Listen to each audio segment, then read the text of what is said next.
Some parts of Texas battered by the winter storm had relatively few homes lose power. How can that be? Investigative reporter Jeremy Rogowski joins us live with some answers. Jeremy? Yeah, Mia, we talked a lot about how much of the Lone Star State is pretty much an electric Lone Ranger with its own grid, not subject to federal regulations. But here's the thing, the few parts of Texas that are plugged into other grids, well, they appear to be doing the best at keeping power on. There's the eastern grid, the western grid, and then there's the Texas grid. Well, most of Texas.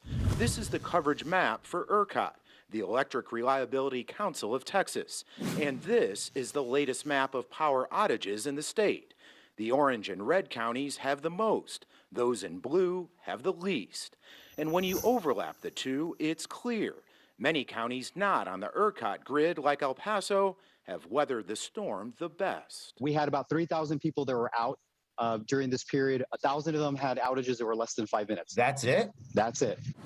El Paso Electric's Eddie Gutierrez says the company learned a hard lesson after a big Texas freeze 10 years ago and spent millions on cold weather improvements. Making sure that we could winterize our equipment and facilities so they could sustain minus 10-degree weather for a sustained period of time. Back to that state map of power outages, and you'll see the Beaumont area also is in blue, few outages, and also not part of the ERCOT grid. It's served by Entergy, which told us it had added insulation at its power plants, placed heaters on critical equipment, and barricades to block wind.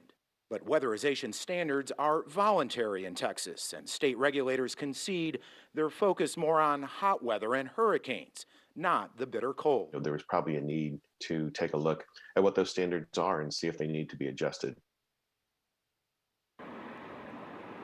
And that's sure to be a hot topic in coming weeks at the state capitol. ERCOT reform is an emergency item on the legislative agenda. Back to you.